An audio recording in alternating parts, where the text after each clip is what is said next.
મિત્રો મારી channel new Gujarati ફાસ્ટમાં તમારું સ્વાગત છે।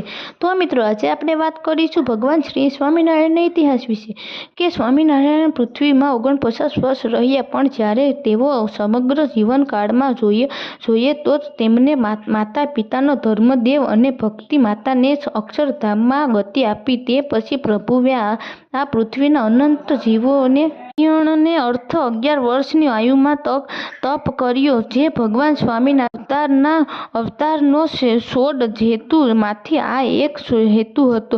તેને આ એક સમય બાળ પ્રભુ ઘનસ્વામી નીલકંઠ નામે ધરાવ્યું હતું। પછી ભગવાન સ્વામિનારાયણ ભારતથી લઈને નેપાળ સુધી અનેક તીર્થોમાં કર્યું અને આથી તે પાવન કર્યું। 1,02,000 કિલોમીટર જેટલું મહારાજે વિચરણ કર્યું હતું। હવે આ 7 વર્ષના વિચરણ વખત મહારાજે ઘણું માન સન્માન પણ મળ્યું હતું અને દરેક મોટા ગામો ઘણી રાજા રાજવડો માઢીએ માથું સાધુ બ્રાહ્મણોને પોતાના આશ્રમમાં અને મહેલમાં પણ સમર્પણ કરવા તૈયાર થયા હતા, પણ મહારાજે ક્યાં બંધાયા ન હતા, તે ક્યારેય રોકાયા નહીં। અને જ્યારે મહારાજે ગુજરાતના ભૂમિમાં આવે તેઓને સૌથી વધારે ક્યાં રહ્યા હોય તો ગઢડામાં 27 વર્ષ રહ્યા અને જેમના મુસાફરોને ફરીને ઘરે આવે જેવી રીતે ભગવાન શ્રી સ્વામિનારાયણને દેશ પરદેશમાં માવીને વિચરણ કરીને ગઢડા પધારી રહ્યા હતા અને ભલ પરિવાર અને ગઢડા પૂર વાસીઓને પ્રેમ અને સમગ્રની દોરીથી મહારાજે બાંધી લીધા હતા। એટલે કે તો સત્સંગ કાર્ય પ્રચલિત છે। ભગવાન સ્વામિનારાયણ પોતે બોલે છે કે ગઢડું માંસ હું ગઢડાનો નથી કેદી મટાવવાનો।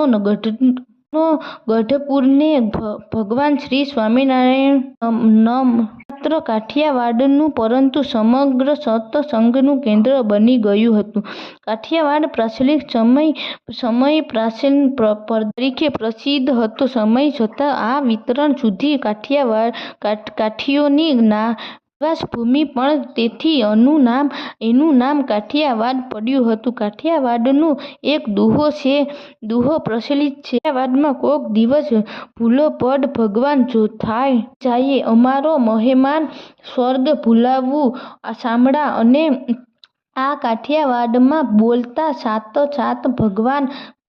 ભગવાન ગામડે ફરતા હતા કે ભૂલા નતા પડ્યા, પરંતુ કરુણા મૂર્તિ ભગવાન ભૂલા પડનારાઓને માર્ગે સદાવ્યા પધારવા પડ્યા હતા। ભગવાન શ્રી સ્વામિનારાયણ રહ્યા આ શૂરવીરો કાઠિયા દરબારોને પોતાના પ્રેમમાં જાદુથી વશ કર્યા હતા। કાઠિયા દરબારોએ રાજભવન તેનું ઉત્તરાયણ બનાવ્યું હતું। ગઢપુર સત્સંગનું કેન્દ્ર થયું હતું। ગઢપુરની આસપાસ નાવિયાતારોને ગામડાઓના ઘણી દરબારો હતા। ભગવાન શ્રી સ્વામિનારાયણ આશ્રય થયા હતા કાઠિયાવાડના હોકલી આફી વગેરે વ્યસનો ગળા સુધી ડૂબી ગયા હતા। ઘણા કાઠી દરબારો મેલી કાઢીએ જતા હતા, દારૂ પાડવાનો ધંધો કરતા હતા। ભગવાન શ્રી સ્વામિનારાયણ શરણે થયા પછી તેઓને બધી ફેર છૂટી ગયા અને પરિણામે તેઓ વહેલારે સુખી થયા હતા અને આ જનતોના ભારે સાથી પ્રચલિત હતી। ગઢડાના દરબાર દાદા ખાચર,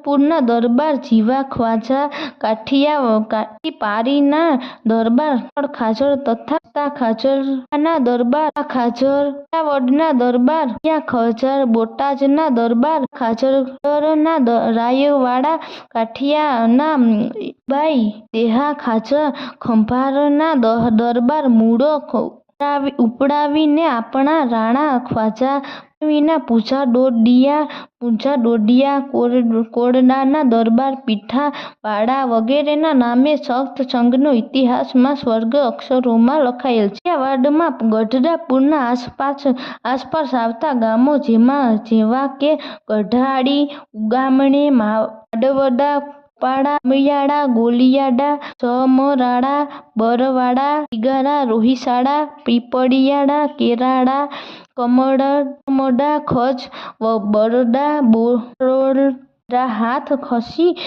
ચાચર, આઠછાણી, જજાઈ, મીણા, ભેંસજાઈ, સેંકડો ગામને માત્ર દરબાર પરંતુ ભારે વાલામણ સત્સંગનું સુંદર પ્રચલિત સૂકી હતું. ભક્ત ચિંતામણીમાંથી સંત ગુરુ શ્રી કૃષ્ણાનંદ સ્વામી શ્રી કાઠિયાવાડના વીરો ભક્તોને વીરગતિને કહ્યું છે. સ્વામી નિર્મળ મતિ આટીવાળા અંગ તન ધન સુખ ટળો તોપ સળખે સત ચિંતામણીના પ્રકાર 115 માં જોવા મળે છે. જો મિત્રો તમારે સ્વામિનારાયણનો ઇતિહાસ પસંદ આવ્યો હોય તો નીચે કોમેન્ટ કરો, તમારા મિત્રોને શેર કરો, લાઈક કરો અને સબસ્ક્રાઈબ કરો.